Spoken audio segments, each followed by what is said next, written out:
Good morning. Good morning. Good morning. Good morning. Ah, where is it? There it is. Bink. Then do this, do that, do this, do that, do that, do bop bop. Let's go. Am I using the right mic? Yes, I am. Let's go to live scene. Go here, game capture. Get this, get grab that, do this. Bing, ba dip, dip, dim, dip, dip, dim, dip, dip, dip, dip, dip. Hello. Good day. Good morning. Good morning. Hopefully everything is actually working. Let's see, put the fish in there. The fish is working. Microphones are going right. Yup. I'm hearing sounds correctly. Everything seems to be correct this time. We shall begin soonish. Not yet, but soonish. You might be wondering why my hand isn't moving this time. Oh, that's easy. I can go in here, for those of you who don't know. I can go Dragon and okay, bam, turn that on, and then see, hands. Hands. Yeah. There's a reason why I don't use hands in these streams nowadays. It's because every now and then my hands will suddenly do something random and just go everywhere until I get my ring light and stuff, and that at that point I can actually get it to work properly. Currently, however, I will, as soon as we start it, basically properly, I will at that point swap over from having my hands enabled to not having them enabled. Yes. Let me grab a pencil from here. Go up to this wall. And let's do it this way.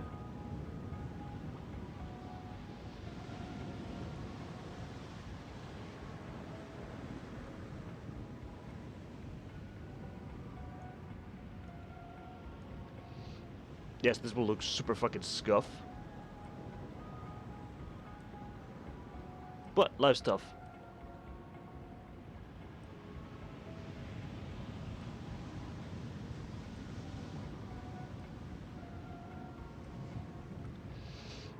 Oh god. How do I write it? Hold up. So it's GHT.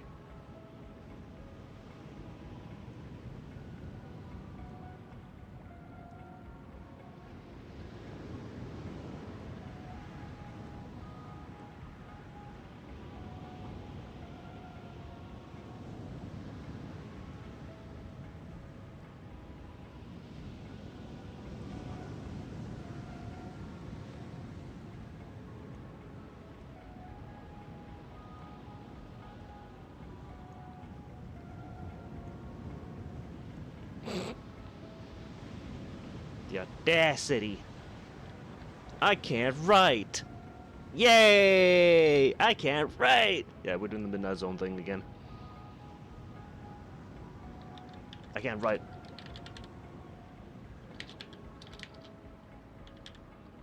Yep. Honestly, I can't write at all. As we're doing the Midnight Zone broadcast again. Yippee! And I cannot write at all. I am waiting for Zombie to get on and do the thing because I am just fucking. I'm doing the rat. He tells me to do things like.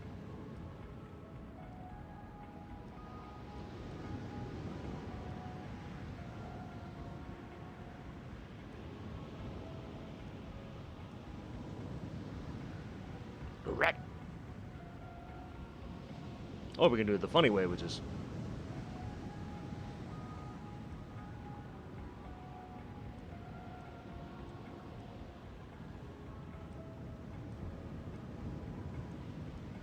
Rat.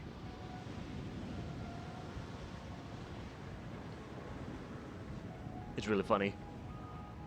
Or we can just be like.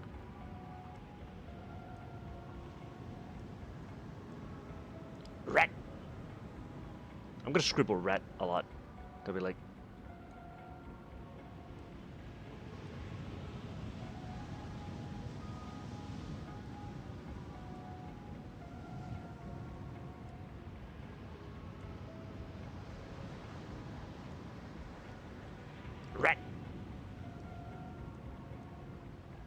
I don't know why that's...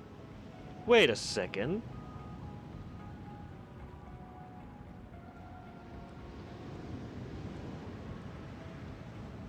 How did I do that?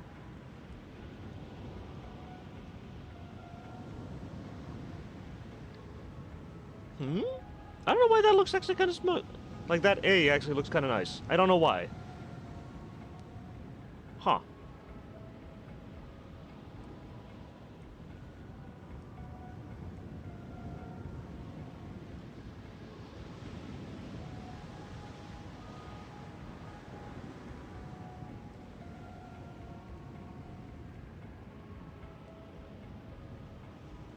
That almost looked good.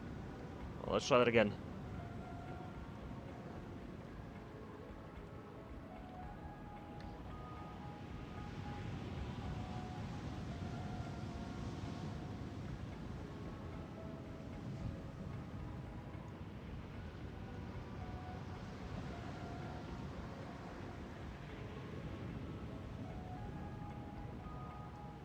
Nah, I need to figure out how I can do that.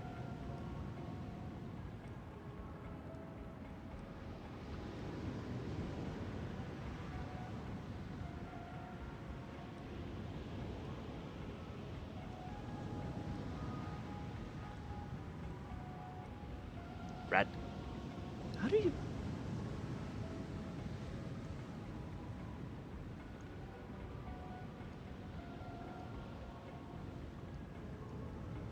Rat. How do we... How would you write? How would you write this style?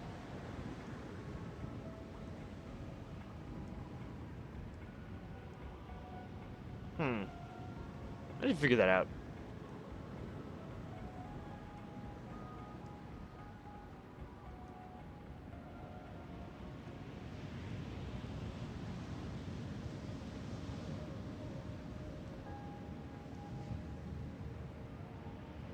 I'm just... I'm going crazy here. But maybe I'm onto something. Hold up. I might be onto something here. Hold up.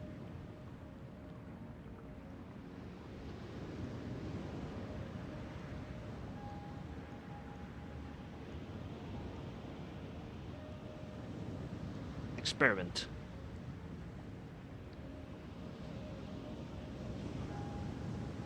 No, wait.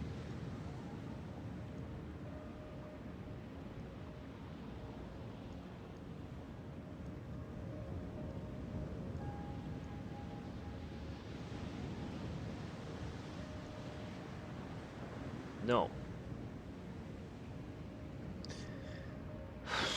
Maybe.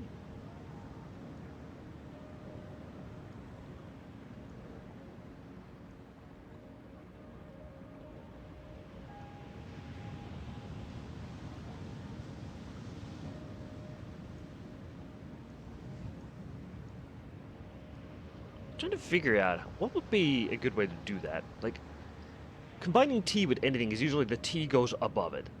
So, for example, if I would do like, let's say, top, it would be like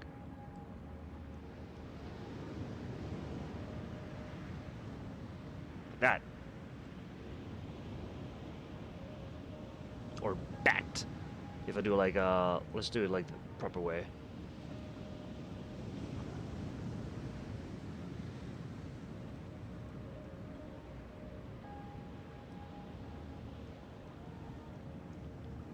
Like, T would always go above. Sometimes it would go under.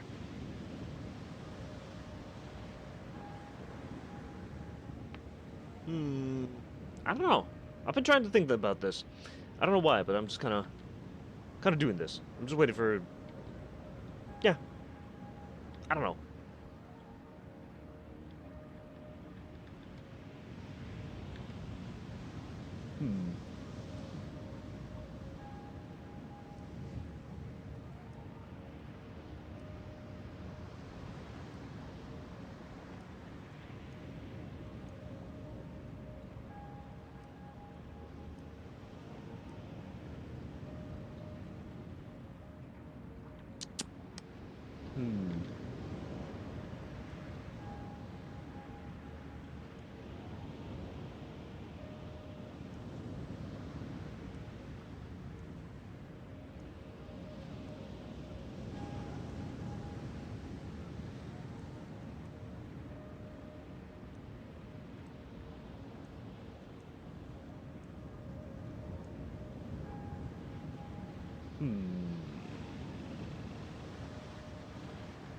There's always the mad ramblings of somebody, but it works.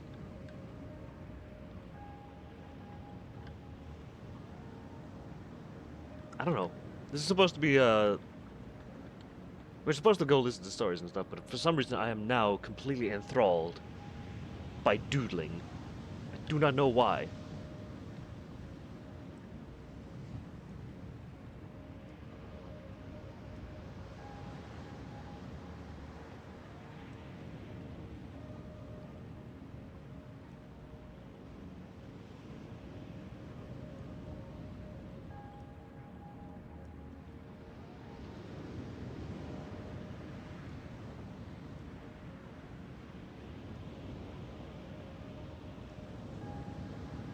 Actually, I know exactly why I'm enthralled so much. Because it's fun.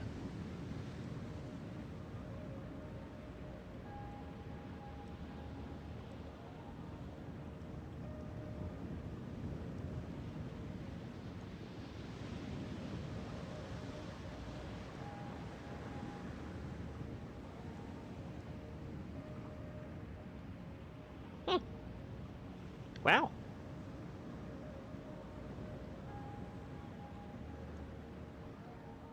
They're tired. Wow.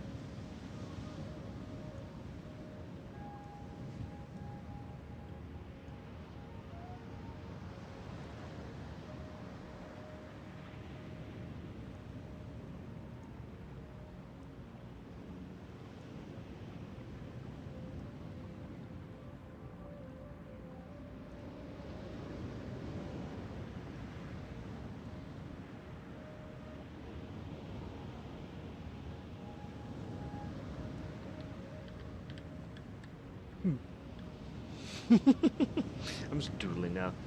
Come on. Virtual market stuff.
I'm scared. Didu has appeared again. What am I doing? I need to stop. Brother. I need to stop. Right about now.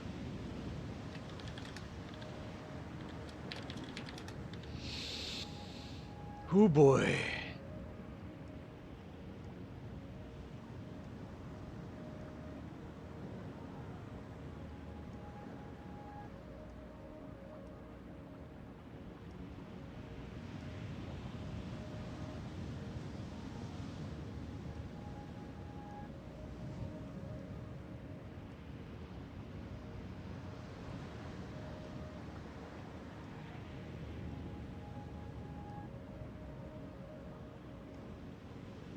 Oh my god.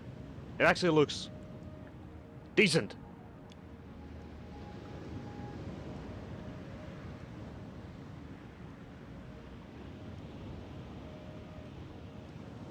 Oh no. Oh no. It's a creature. What am I doing? Ah, God. Please. The mad ramblings that people see when I fucking do these things as I wait for things to start.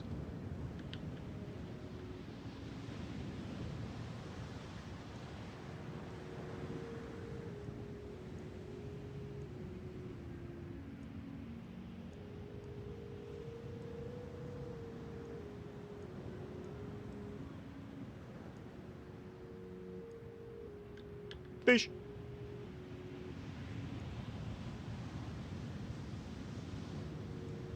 Fish. Fish. I don't know how people actually can like yap normally about stuff. That's despite all my rates, I'm still just a rat in an aquarium. Huh. I don't know that didn't have any hitbox. Scuff. Yes, I know. This is like, what, 10 to 20 minutes of me just... What the fish?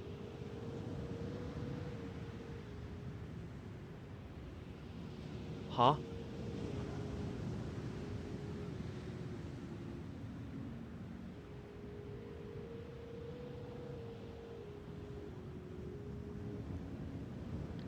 Alright. Dude... But... Wait, the fish? Let's go. Oh boy! I need to open up the energy right now. Well, good morning to all y'all. Hopefully y'all had a wonderful morning, because my fucking god, that was fucking weird.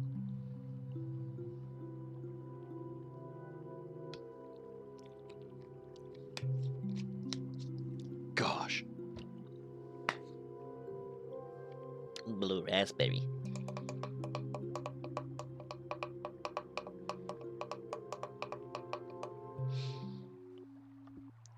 Oh, the real campfire. Heck yeah. I love this place. To the scuff darkness.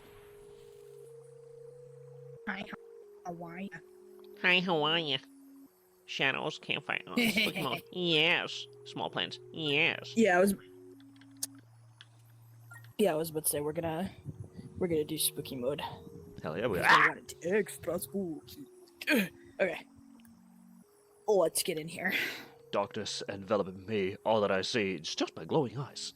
I see myself now. Hold on. Where the fuck is it? I'm looking for prop. Where is prop? You're looking I for a need flashlight? prop. Yes, fresh right. There you go. Yes, fresh right. The flashlight is Okay, there, and there is okay. other one here. They spawn on top of the bags. Good. Said Oh. good. Okay. Uno momento, please. Por Wait. favor. Can I? Wait, that's... Mm. Hold up. I just saw it stick... Oh.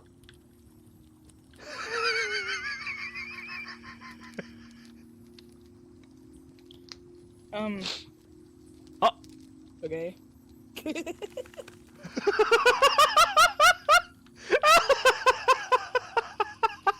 Where did it even go?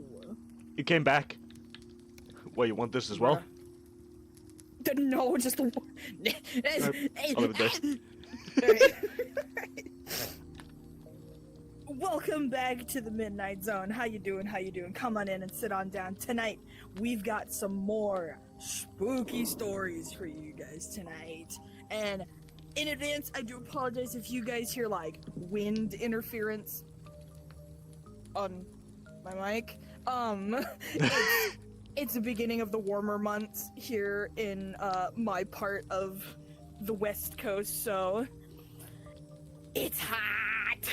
Yes, and there might be weird hopefully sounds. remedy this.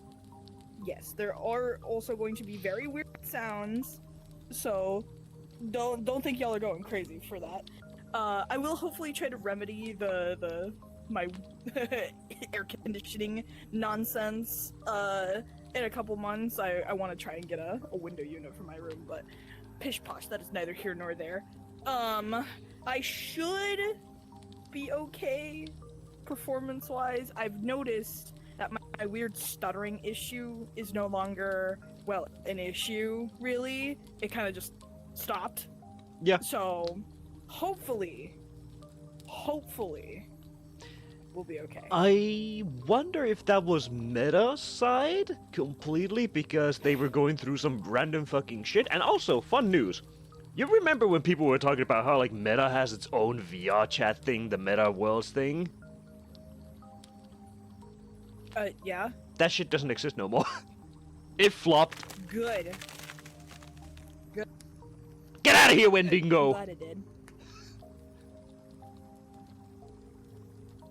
You're making the Wendigo angry. I'm gonna shine a flashlight at it. Five Nights at Freddy's moment. I really do hope they finally update this world to have like actual creepy shit. Yeah, they happening in the need to. back, It's you know? I like this ambient world. Also, there might be dudes coming into my fucking apartment just to put up the fucking fire alarm fucking thingy on my fucking ceiling now. Smoke detector thing, Because it changed from, It changed from, everybody has to do nice. it themselves to now being like, oh yeah, the fucking housing company now handles it, which is, okay, that's completely fair. But also, fuck you. Fair enough. Yeah, for real. Okay, I will get my shit set up here. So I think it might also my graphical thing might also be a case of I switched back to the Steam beta to like try and help mitigate performance issues, which it gave me my fucking I'm talking. It gave me my little handlebar back, so now I can adjust the size of my fucking window. Hell yeah. Why is that under the Steam beta? Am I on the Steam? Hold on, let me check something real quick. Are you? Here, you check that while I get my I was not. I was on the regular thing. Huh. For me, it doesn't have that handlebar. It has a little line at the bottom right that you have to grab and then just pull down to the side to resize it for me. Well, yeah, that's what I do mean by. Okay, quote-unquote weird that it handlebar, disappeared that's for what you. Yeah, I feel like really your Steam fucking VR got weird that it corrupted. disappeared for me. Probably. I wouldn't doubt it. I might need to do a fresh install of just Steam in general one of these days. One of these days, yeah. Also, never run Steam as admin if you're doing VR stuff. Okay. I'm sorry, my computer decided that you didn't want to speak right now. What were you saying? Never run Steam VR as admin, or Steam itself as admin, because if you run Steam as admin, for some reason Steam God, VR yeah. fucking hates it. Yeah, it fucking throws a little. I said I'm talking. It throws a little hissy fit all the time. It's so fucking awful. All right, 100%. fucking enough jib jabber blab. Let's get in here. Fucking let me shut up my little guinda because I wanna be able to hold my shit. You know what I'm saying? Yeah. All right.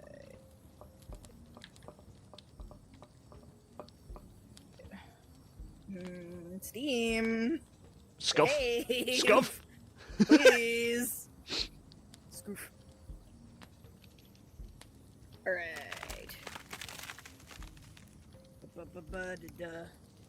Alright, I'm gonna set my hand down right here. And I'm just gonna reach over with my IRL hand and just scroll with my mouse like that so I don't drop my... Shut up! So I don't drop my fucking flashlight. Good. Because I want to be as spooky. Spooky. Ooh. Ooh. Does this even fucking work? I don't think it does. Ooh. Kinda, but it just you're more like shoving it into your eyeball and blinding yourself. I don't know what you mean by that. That Gundam moment when both beam sabers go through his eyes. I don't know if you noticed. Sorry, this is a little side tangent. I did that with my avatar when we finished watching Spirits Within because I had two glow sticks and I stuck them in my eyes after we were done watching that piece. Yeah, I saw it.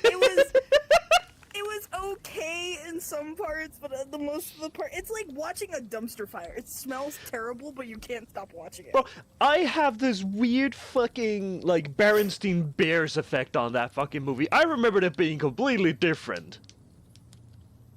Oh my god. I swear to God. Mandela effect.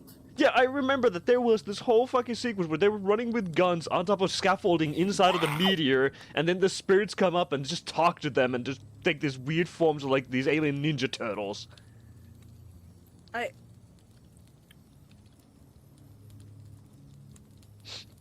My thoughts exactly What the fuck? Here, I have a better yes. idea. Emma. We are Sit down camping. into my hand. We are camping. Oh my god, travel agency moves Campingando. to a camping site. I get kicked out! Oh my god. It wouldn't be the first time I live outside. Heck nah. And besides, living outside is fucking cozy. Depends where. In Yes. America, no. Anywhere else? In Yes. Detroit, no. Fucking hell. I think I'd kill myself if I ever lived in In Detroit. New Orleans, Sorry, gators. Detroit. Blop blop blop, fish moment. Yes. Alright. Without further ado, let's get into our first story, which is called... apologies, I had to scroll down. Apollo cheese! It is another Max Voynich story. We love that son of a bitch. Boy. Fucking. It is called I Found an Old Book of Modern Fairy Tales. This is number 1. Teeth Fairies. Huh? Mm-hmm. Don't worry about it. Alright. There are a few things that stood out to me about the book. Maybe it was the way it arrived. Outside our little second-hand store wrapped in a ribbon, bone dry on the wet pavement. Maybe it was the way its cover and pages were so aged, yellowed and peeling, but the stories it contained were so new. Or maybe, just maybe, it was something in the stories themselves. Some secrets that they seem to unlock in me.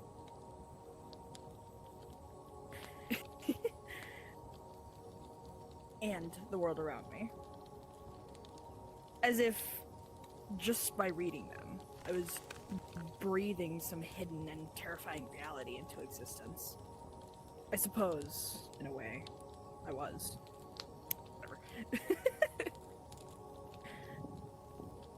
World kept saying, no, I don't want to fucking hold flashlight, so I guess I'm not gonna hold the flashlight. It's whatever. Which is why I chosen to share these stories with you. Number 1. Teeth fairies. Kelly was 5 when she lost her first tooth. This meant she was the first in her class and had never heard of anyone losing their teeth before. She had kept it quiet, nudging it loose in her gum with her tongue on the long drives to and from school, before finally prying it free with her stubby little fingers. She had never heard of the tooth fairy, or should I say, teeth fairies. It wasn't like she was trying to make them upset. But with no knowledge of what she was meant to do, and fear that she'd done something wrong, fear, I may add, that ran so deep it went through her stomach and through her toes, into the earth beneath her, she decided to hide the tooth.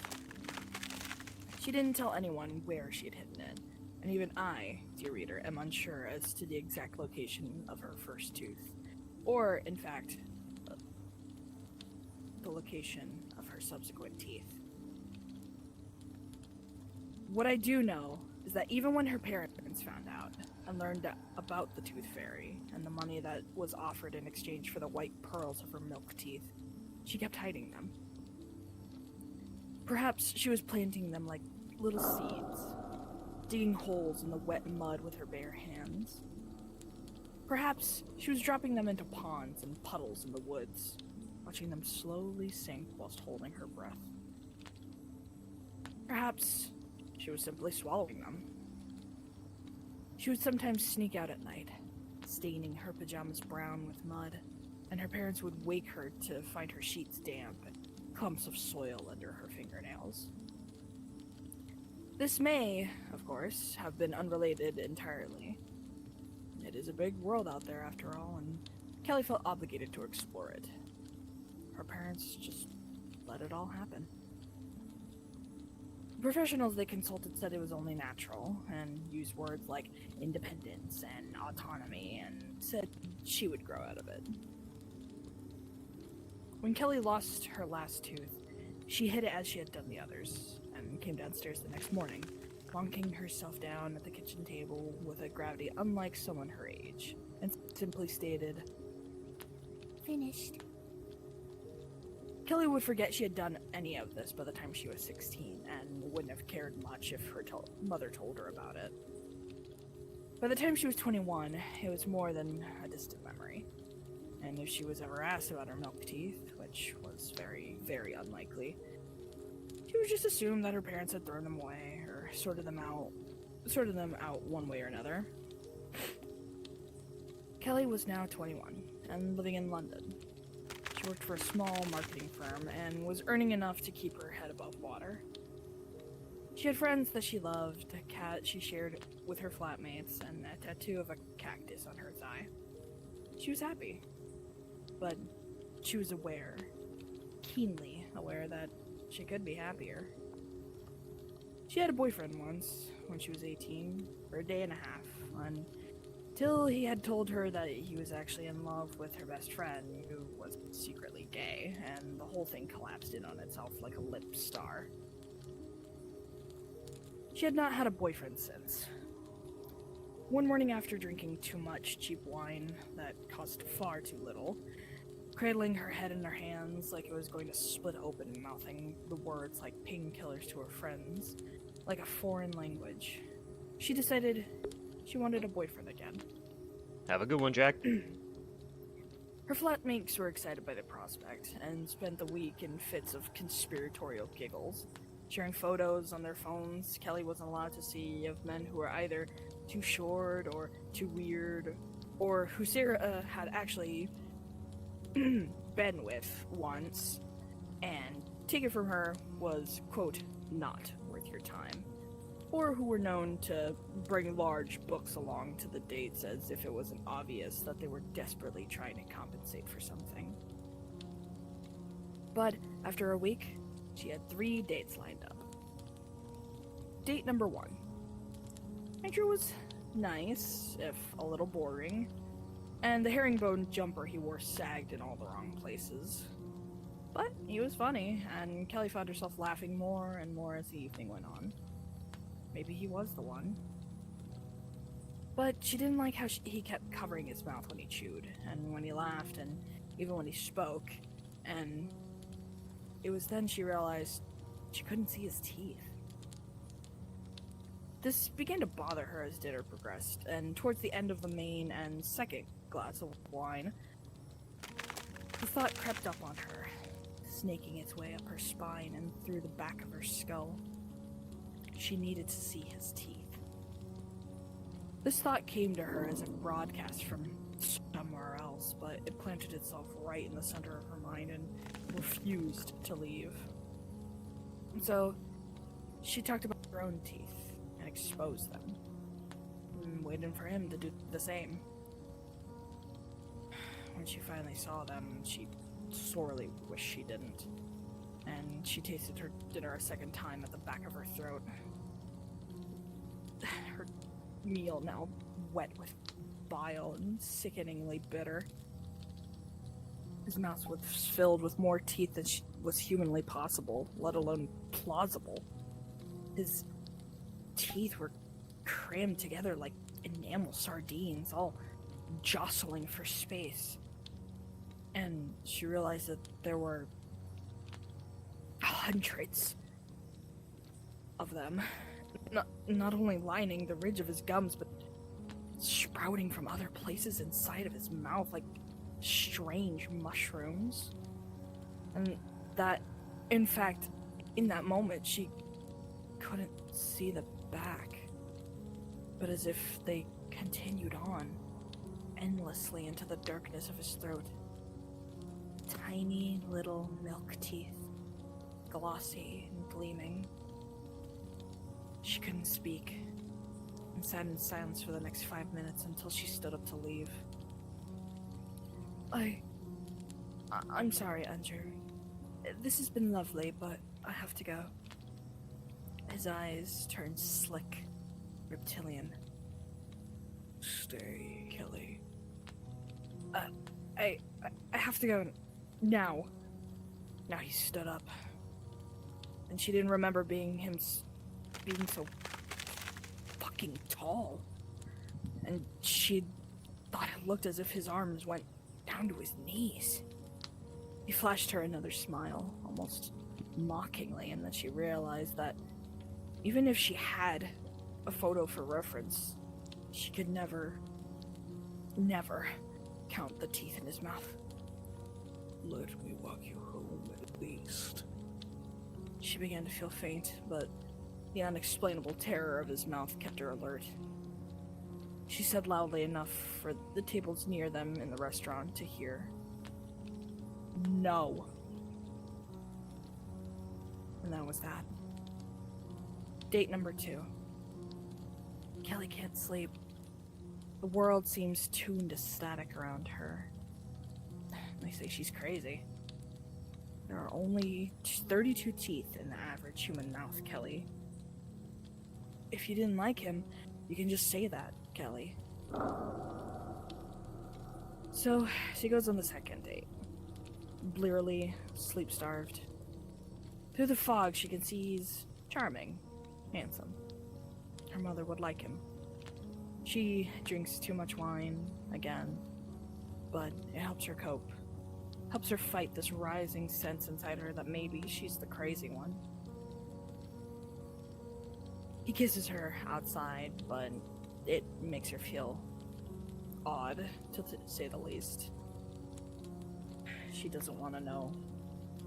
She doesn't want to know how many there are. They walk home and to get to her apartment, and maybe it's the wine or a sense of the inevitable, but she says nothing as she opens the door and enters her apartment wordlessly. He stands outside. Aren't you going to invite me in? She shrugs. The universal sign for, what do you mean? Invite me in. She shrugs again, raises an eyebrow, gestures to the door with an arm, as if to say, you're more than welcome. He's getting angrier now. Let me in, Kelly. You need to invite me in. So? And he hisses the next part. Invite me in. And still, she says nothing. Terrified into silence as he runs his tongue over his front teeth and says to her, in the manner a parent might scold a naughty child, we want them back. She can see his pink tongue all over his teeth, that multitude of tiny teeth that fill his mouth entirely, hundreds upon hundreds of them, and that black throat that extends endlessly backwards. And suddenly, she's shaking her head, trembling in fear, and what she thought was a man lets out a screech, and his face goes red. She can hear a sound like tearing wallpaper and nails on the chalkboard as he storms down the corridor. Her flatmates find her in a heap on the floor. They assume exhaustion and too much booze. She does not tell them the truth. Date number 3. She turns in and out of sleep over the next few days, speaking in her dreams about strange men and teeth and fairies. She does not know where the fairy part comes from, but it seems important, vital even. Her flatmates tell her that she has to go on this last date or they'll get her sectioned. Call the services, have her mentally examined. She hears them talk in stage whispers about her. She's gone fucking mental. Lost it. Nuts. Schizo. And so, with no other choice and beginning to doubt her own 2 eyes, she goes on the last date. She doesn't even make it to the restaurant before she trips and falls, and he's there. He laughs and says this is one hell of an introduction, and he can see the huge bags under her eyes and the way her skin has gone so pale you can see the veins underneath. And so, he calls a cab and puts her in it, and for a second, she thinks she's safe. But then, He sits beside her, telling the cab driver where to go. How does he know her address? By hers. His armor is around her. He's pulling her close, moving towards her neck. She pushes him off, and as her hand forces his face back, it moves his lips, and he can see that mouth she had grown all too familiar with, and one of her fingers slips inside it, and she pulls it back as if it's been dipped in acid. She opens the cab door and rolls out onto the road and feels something snap it in her arm. Her face feels wet with what seems to be blood, and she runs as fast as she can away. She can hear him screaming from the open door. We want them back! We need them back! To the untrained eye, it might seem like a robbery or a breakup even. But ours is not the untrained eye, is it, dear reader? She is assessed medically. No broken ribs, minor bruising, small fracture in her arm. Lucky she didn't do any permanent damage, especially to the head. I think the damage is already done there, Doc. Her right arm is put in a cast, and she's prescribed several pills to keep her mental state intact. Which is why, when she proposes one last date, her flatmates are apprehensive. But she says she can see now where it all went wrong before, and how she was mistaken about the endless mouths and their teeth that crowd the gums. And that this time she will in fact be very good and hopes to get a boyfriend. The rest of you. Handsome and charming and funny and who might even help her. So her flatmates organize one more date. Real catch. Keeper. And the night before, they can hear noises from Kelly's room. Noises like someone is installing plumbing. Sounds like someone chiseling stone or hitting metal. The occasional wet gurgling or splash of a liquid. They don't ask questions. They don't want the answers. Date number 4. When she meets him, she's entirely silent to start with. He's heard that she's had a rough time recently. Mental episode, but she's recovering. And he's a nice guy, really. Honest. So, he just chats to her. His voice is a little nervous, but warm. He's trying to make her feel safe. She keeps her lips tightly shut. He says his name is Peter, but she should tell him if he's talking too much. That he always does, but it's just because he's nervous. Not because he loves the sound of his own voice. It's just one of those things. Honest. She does not laugh. She does not smile. She does not look at him. And when she does, her eyes stay away from his mouth. Until finally, towards the end of their walk, as they reach the cafe they agreed upon, he turns to her and says, Okay, look, I know it's not just the nerves. You haven't said anything this whole time. Am I doing anything wrong? Am I talking too much? Is there a way I can help? And he thinks maybe he's pushed it too far. Been too probing, but in response, she smiles. A smile that spreads, sneaking its way up each of her cheeks. Behind the greasy strands of hair, a smile so wide he can see her bloody, empty gums, red and swollen and wet. As he takes a step back, he thinks he can hear something coming from her mouth. Although it's hard to make out any individual words. Whatever could be words become a mess of wet sounds. But through it all, straining, he thinks she's saying something like, You'll never find them.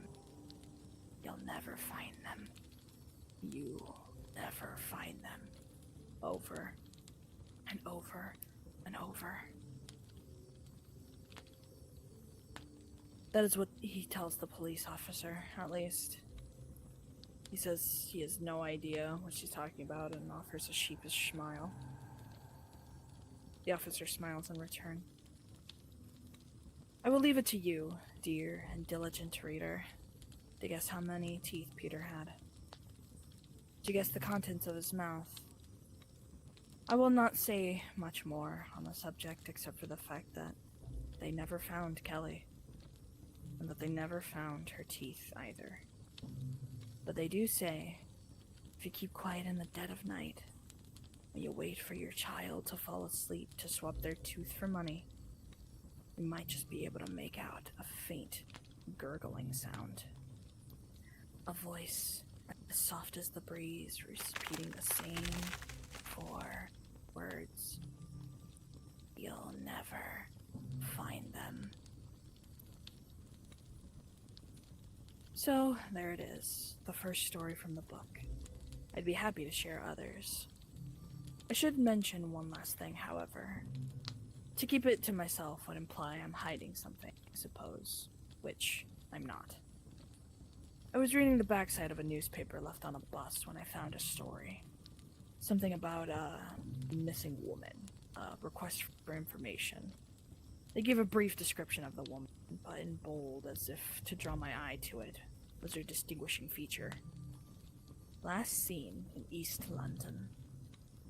Missing all her teeth.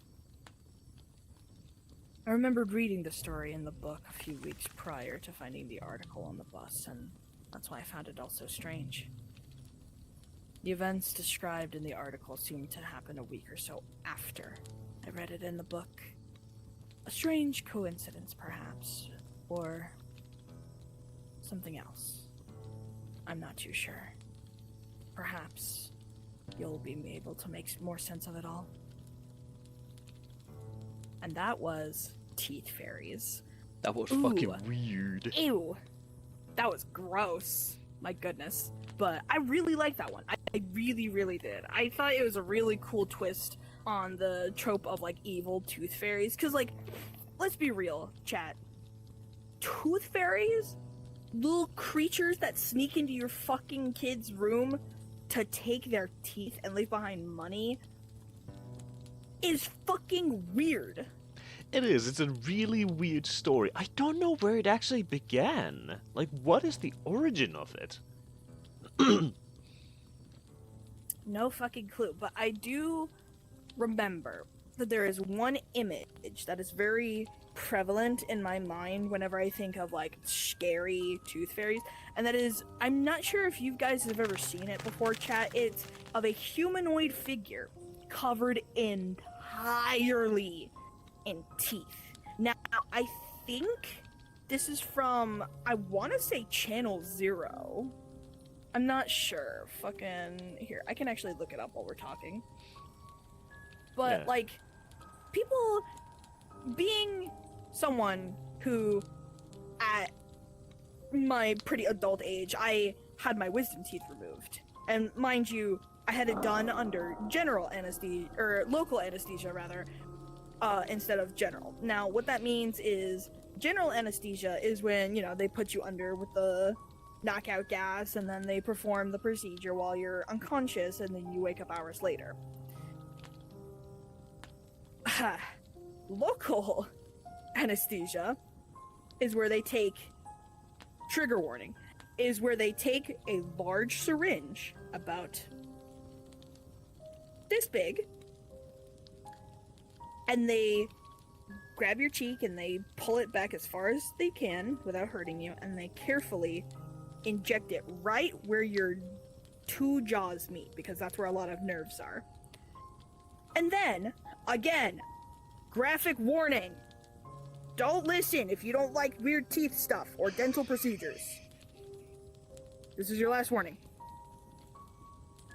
I was fully conscious and coherent as they pulled not 1, not just 2, 4 teeth out of my head. I tell you, nothing. The only thing, again, content warning, the only thing that has ever been such a harrowing sound was when I was in a car accident when I was like 16, 17 years old.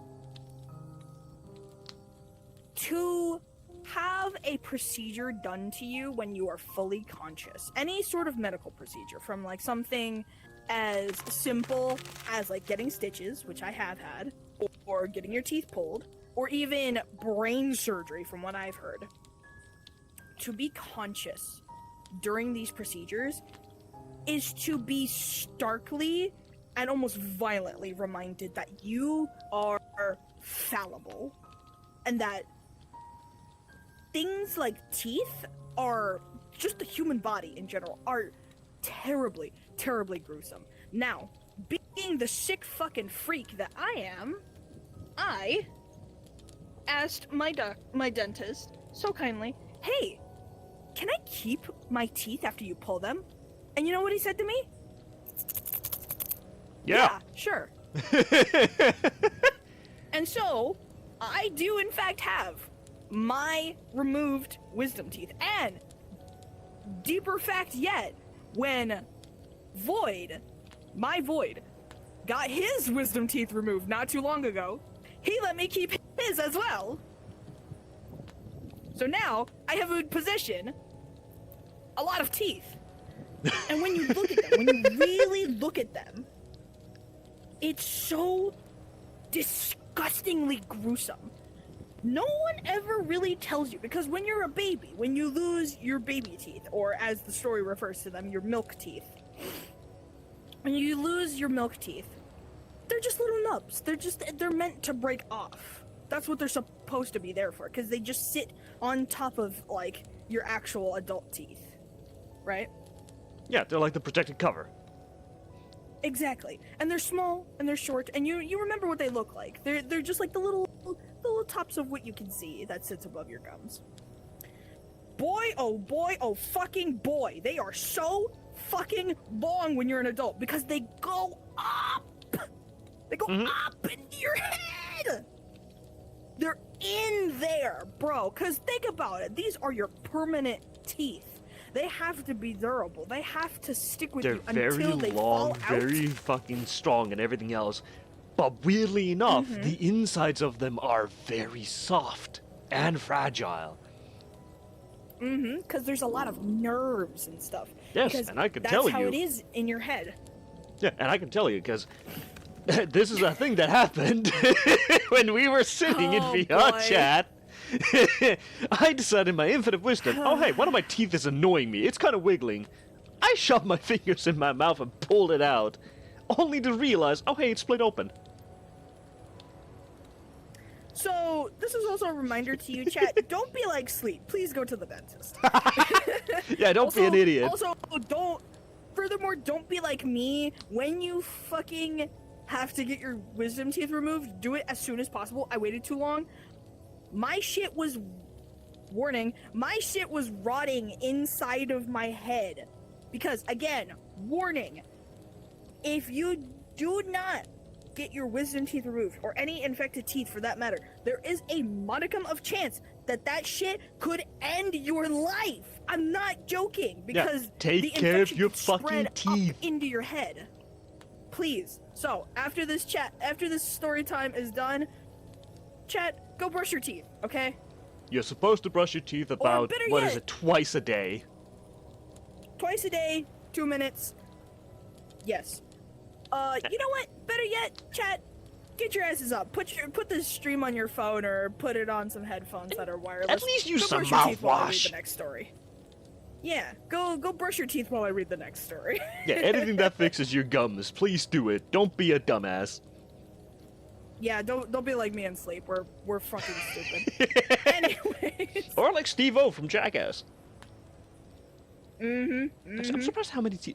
Oh wait, no, he has a full row of teeth at the front that are actually fake. He pulled it out at one point just to show. Yeah. He's got like veneers and stuff. But yeah, that fucking Tooth Fairy story was really freaking weird, but I like that he's swapped up the way that he tells his story. Yeah, I like it. I like the way it's set up. Yeah, 'Cause because it's all his other like, stories were like from the POV of like a person growing up. That fucking what was it, the yokai story that you told last time? I think that was from the same dude, wasn't it? Yeah, it was about souls being ferried around Yeah, yeah, by death or whatever. yeah. And then the one before that was, hold on, wasn't it the weird pig story, or was that something else? What the fuck was it? No, worm food. Yeah, No, worm food is Wormfood was the spirit is story. the spirit story. Yeah, I don't remember what the one before that was, but he told. Oh, it was the skin between them, the one where the guy turns into like a skinwalker. Ah, yeah. The oh, was that the one where they went camping and everybody slowly, like, you had to figure out who was actually the Skinwalker? Nah, that was Oh, was a it the- long while ago. That was Fleshgate. Was the skin between them the one where the dude had the growing thing inside of him? The growing thing inside of him? No, that was it bleeds, it breeds. Oh, yeah, it yeah. bleeds. God, I don't remember what the fucking skin between them was in that case. Where he turns into the Skinwalker. God, because they were... We've... Surprisingly, there's been 6 Skinwalker stories, if I remember correctly. The guy accidentally killed his daughter, I believe, because he was drinking and driving, so he says. And so Oh, yeah, that's the one like- where he pulls out the little fucking weird-ass dude from his ribcage and just runs into the forest. Yes, that's the one. That's the Yeah, one. that's the little Also, I dude just story. sent you on Discord. I just sent you a picture of the tooth monster from Channel Zero. That's the one I was referring about. It almost looks like a liquor from Resident Evil, if it was more gruesome. Yeah, that's what I was gonna say. I missed. Okay, but yeah, fucking, he I swapped his love- storytelling massively, because I love weird one is told tooth from the shit. story of watching the dude slowly change, other one's from the POV of the girl going through the story, and then this one's through, oh hey, it's a weird-ass book that's being read to you. Exactly. Oh man. Shout out Max Voynich. God, please. If I could have a chance to talk to one of these like really accomplished writers like Max Voynich, I would be fucking over the moon. Okay? Cause wow. What fantastic fucking work these stories are. Yeah, nice experimenting with different POVs of how to tell a story. Fucking. Oh, Jesus, yes, you're alive. Jesus Christ. Okay, cool. VR chat. Fucking rude. That was a VR chat side thing. Fucking, Yeah. I just like decided to like just not. It was like, no, I don't want to. Leave me alone. Anyways, fucking. Mhm. Let me see here. A new tab. Cause I believe we have read other shit from Max Voynich as well. Possibly? Perhaps. Let's see. I'm pretty sure we've read other. He has a Max Voynich full, nonsense. like, thread for him. Like, a full, Reddit area. Here we go. r/Max Voynich. Story. Yeah, here we go. Story master post. So.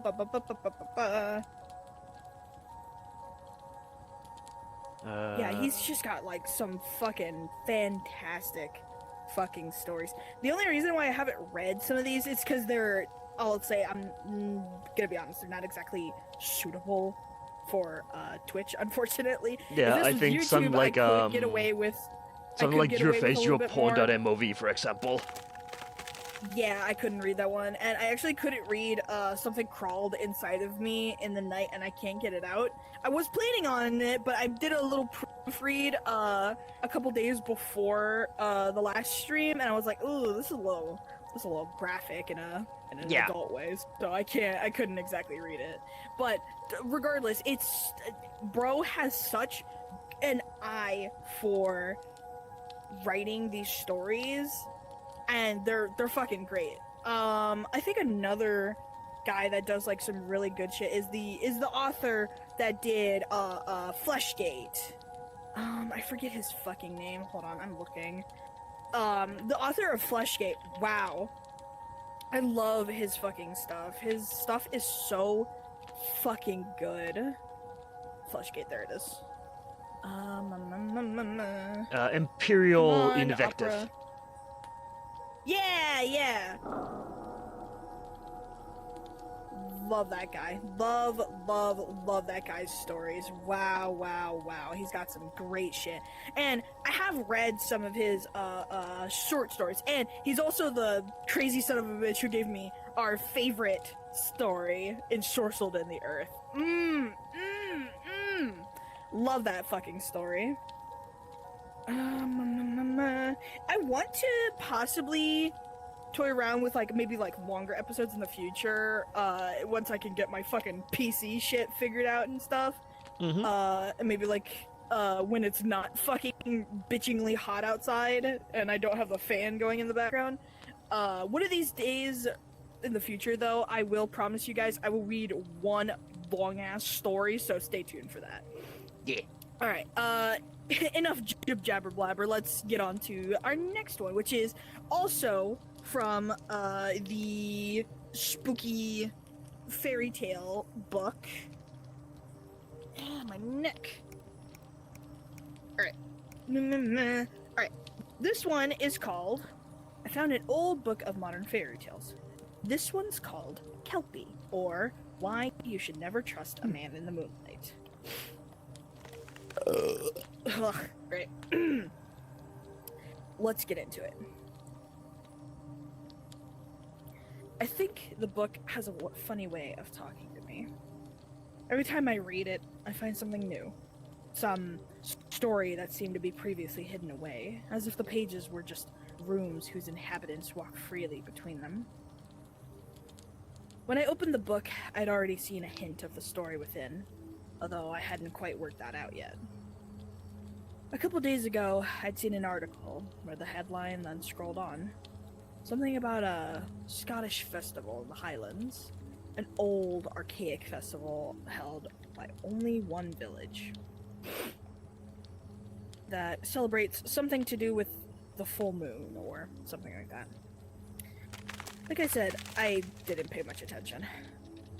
Although, I wish I had paid attention now. Because after reading this story, I tried to find it again, and no matter how hard I tried, I couldn't find the article. I don't believe it's gone completely. I think it must have sunk back into the muck. Maybe you'll know what I'm talking about. If you do, please, let me know. If you want, you could read the previous story in my last post, although the two aren't connected. They stand separate, only connected by the fact that they're in the same book. Or so it seems. Regardless, here's the story that I found in the book this morning. Kelpie, or Why You Should Never Trust a Man in the Moonlight. He knew. The first time he saw her, they were bound together. He knew in the same way you know about a bruise or an open wound. He knew and said nothing. Instead, he watched in silence as he left a trail of wet footprints on the dry pavement, and the seaweed glistened in her hair. He was just a boy then, and would not see her properly again until he was almost a man. He would see parts of her in his dreams, and now and again, he'd think that he saw her in the village center, picking up on that familiar smell. Driftwood and mud, spying wet footprints on the stone. He would wait for her sometimes, and when, once a year, the town would almost double in population to celebrate the first full moon after the winter solstice, he would ignore the dozens of young women and men who streamed in, who drank cheap beer and sang in the streets, and would call to him to come and join when they saw him, who were drunk and young and only wanted company. It was Martin who found him, a few weeks after his 18th birthday, alone. Martin sprawled beside him, stinking of whiskey and oil, his hands calloused and massive, and looked to him, eyes glazed. Not joining the fun, boy? He wanted to correct Martin, to tell him he was a man now, not a boy, but he stayed silent. He stayed silent and glared. Lots of pretty girls. A hiccup. Boys too, if that's your thing. He spoke up. It was the first time he would ever speak about her, and he was terrified for a moment that in actually putting it into words he would realize how insane it all was. And Martin would laugh at him and call him crazy, and the whole thing would crash down around his ears. A girl, Martin grunted. A noise that said, "Go on." I've only seen her once. At the sound of this fact, Martin sat up, rested his elbows on his knees. His face gained a sudden seriousness that put years on him, and cut through the alcohol-induced glaze. Martin looked at him, long and hard, as if working out some elaborate and dangerous puzzle. What did she look like, this girl? He did not want to admit what he had seen. He didn't want to be exposed as a fool and laughed out of town by a man 3 times his age. Martin passed him the bottle in silence, waiting, and realized then, taking a sip and wincing, that this was the only time Martin had ever treated him as an equal. As a man, and not a boy. And that Martin was really listening, so he told the truth. He told the truth about the seaweed in her hair and the wet trail of footprints. And that he knew somehow that they were bound together. Martin stayed silent, biting his lower lip, rubbing the graying stubble on his jaw. You could see that Martin's age. The bags under his eyes, the slouch in his posture, gnarled fingers, and something else. A gravity that lay behind Martin's jolly exterior. A sense that whatever they were sharing now was not only real, but important. Martin asked him how he knew they were bound together. He said it simply. He said he knew the same way you know it about a bruise or an open wound. Martin nodded. Right answer. The movement was more toward himself than anything else. But when he stood up, he beckoned the boy to follow. They retrieved a rabbit from a large hutch in the back of Martin's garden first, picking up one that was huge and gray and that went limp with fear when they shone a torch in its face. They walked in silence from the village for an hour, perhaps more, until they took a route that through a tiny, thin strip of woods. They emerged in the moonlight onto the shore of a vast and still lake. The moonlight illuminated the stretch of shore around them, and he could see the light like a white tongue upon the lake's surface. They were surrounded by silence, a silence that seemed to be a question as opposed to a response, as if it was asking them, "What now?" Martin chose to answer. He turned and spoke softly, but firmly. "You do not stay in the water for long. You put the prey maybe 2-3 feet out at most. Then you sit by the shore and wait. Under no circumstances do you get in the lake. This is the closest you will ever get." He did not entirely understand, but the tone had shifted in Martin's voice. These were less like instructions and more like commandments. Martin's tone reminded him of the vicar in church when he spoke about fire and brimstone. It's the same grave certainty, the same notes of apprehension and awe. Martin stuck a needle in the rabbit and handed it to him. He followed Martin's instructions to the letter. Pushed the rabbit out. The thing had just had enough energy to thrash as it half-sank. He waited. The ripples the rabbit made seemed to attract something larger, something that moved from the center of the lake, underwater, only just disturbing the surface. A swell that grew and grew as it approached the rabbit. He almost couldn't believe his eyes. Except, dear reader, he could. Because he had known this all along. Same way you know about a broken bone. A dark horse came from the depths, black and huge and dripping with lake water. With eyes as red as embers, a horse that had weeds for a mane and sharp teeth that glinted in the light. The horse seemed to form itself from the water, instead of emerging from under it, as if its very DNA was liquid, and it swallowed the rabbit in 2 bites. There was the crunch of bone and the wet sound of the beast swallowing. And then, as if the horse form was water, the horse melted away and revealed the girl, pale and bare in the moonlight, her mouth and chin wet with the blood of the rabbit. But she was a woman now.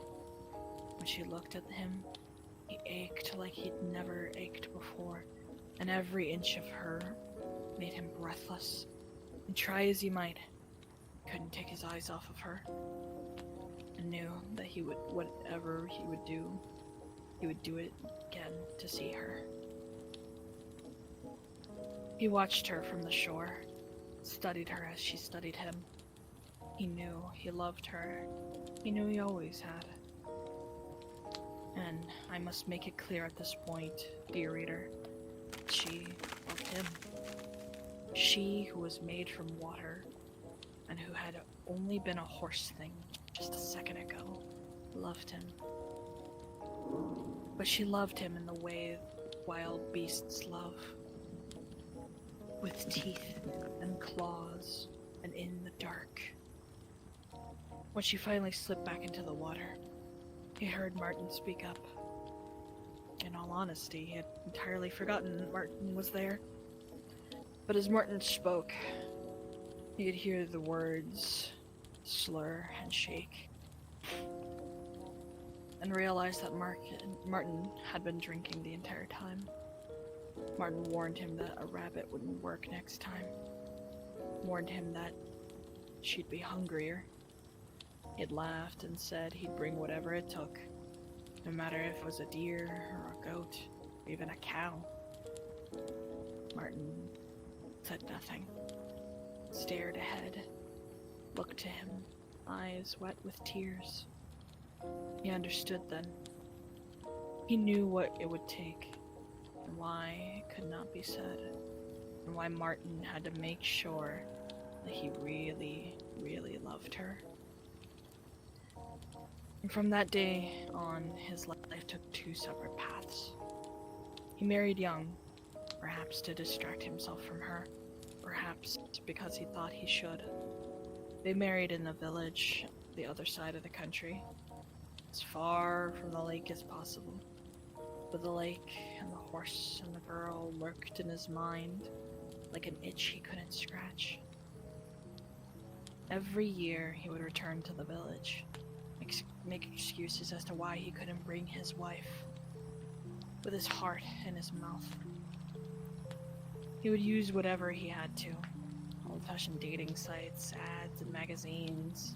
He'd meet young men and drink with them, dance with them, eat with them during the height of the festival, or taking them to the lake. He would tell them he was going to show them something that would change their lives, and in his own way, he was right. He did not enjoy it. If you'd have to ask, he would say he was a good man who was made to do bad things. I'll leave that up to you to decide, dear reader. He knew vets, doctors, and it wasn't hard to create a solution. ketamine infused, just enough to render his victims able to move an inch, just enough to send those ripples into the center of the lake. Ripples that he would watch with a dry mouth and his heart going so fast it felt like it was vibrating in his chest. And without fail, she would come. She came first as the horse thing. The thing that he began to call Kelpie. A Scottish legend that he now knew was real in the way only myths can be. That would bare its teeth that grew larger and larger year upon year, with its black body glistening and huge in the moonlight. That would make short work of whatever he brought for it. That twitching body in the shallows. Once it was full, her. The water would fall away, retreating like sea spray from a cliff face, and it would reveal her, bare and pale in the moonlight, weeds in her hair and those eyes that would lock with his. The light cast strange shadows over her form, over her legs and stomach and arms, and he would watch with bated breath as she walked closer and closer to the shore. He would watch her torso rise and fall as she took deep breaths, perhaps the only breath she would take each year. He did not know, and watched as the blood mixed with water, dark and then clear, then joined the lake. Those moments, just the two of them, separate but together, made it all worth it. At this point in the story, you would have every right to call him a murderer, or the worst kind of criminal, and I would be inclined to agree with you. The difficulty is, dear reader, that he cannot hear either of us. Even if he could, he would not have listened. He was alone with his love and his lust and that vast, still lake. His double life continued pretty much unchanged, a murderer and a husband, until the birth of his first child. The birth was about a month before the festival, and he made his excuses in advance. How he'd only be gone for a single night, and that it was important that he'd be back with both of them before they knew it. That night, the night of the festival, there was a storm. There was a storm so huge that the air seemed to crackle with static, and the rain lashed the soil in waves, and the lightning forked in the distance.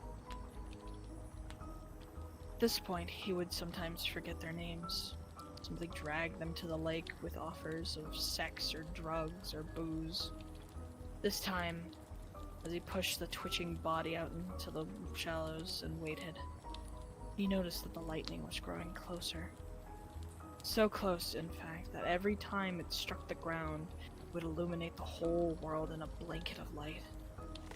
This would last just long enough for him to see as far as the horizon, clear as day.